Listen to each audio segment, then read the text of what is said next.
ultimamente eu tenho recebido, né, alguns pacientes que estão naquela fase de transição, né? Ah, Daniela, lá vem você de novo com esse negócio de transição, né? Então, o que que é, tá? É aquela criança que está na transição para pré-adolescência, tá? Ou é aquele pré-adolescente que está na fase da transição da adolescência. E eu costumo dizer que essa fase, ela é bem pontual, né? Porque ela se apresenta mais ou menos quando a criança tá na quarta série, pode ser que ela apresente, né, já os primeiros sinais dessa transição.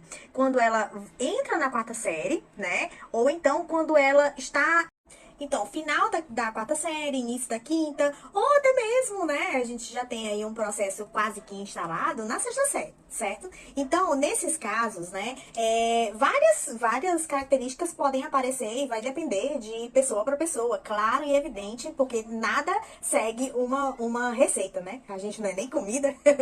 Então, assim, na criança que tá se despedindo, né, daquela fase mais lúdica, né, mais brincadeira. Então, assim, o que que pode acontecer? Pode acontecer o medo da pré-adolescência, que é muito comum, inclusive, quer dizer que quando eu for adolescente eu não vou poder mais brincar de boneca, por exemplo, né?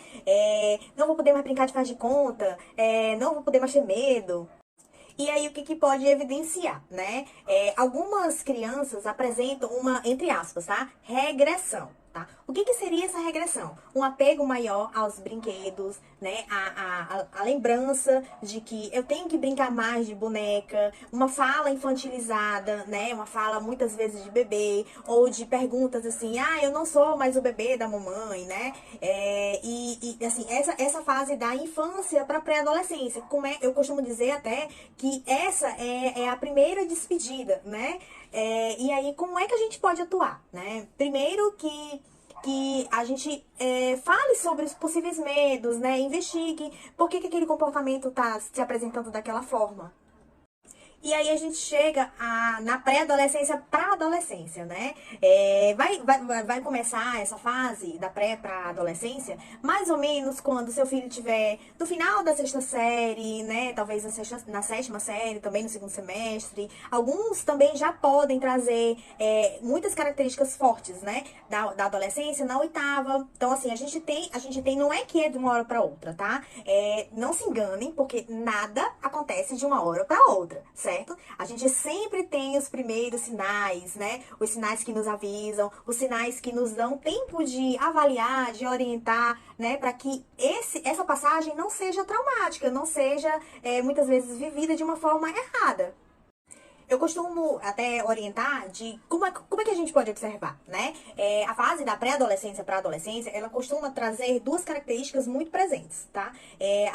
Uma delas é aquele silenciamento, né? É aquele meu pré-adolescente que é muito calado, que talvez ele seja muito pensativo, muito isolado, mas também eu posso ter aquele adolescente que é inconsequente, né? Aquele adolescente que não consegue segurar as palavras, que fala toda hora, que muitas vezes pode trazer falas entre aspas, tá, gente? Inconvenientes, porque eu acredito que a fala do adolescente, ela nunca é inconveniente, certo? Ela pode ser que seja usada no momento errado, mas ali traz uma dúvida real e sincera, certo?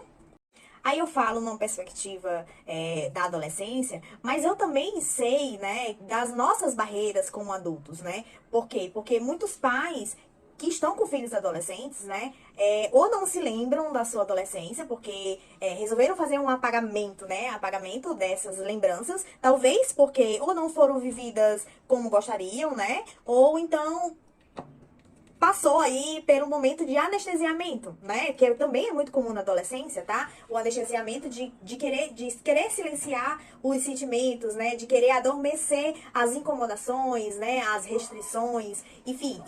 Tá? Como é que a gente começa a falar com eles sobre esse momento delicado?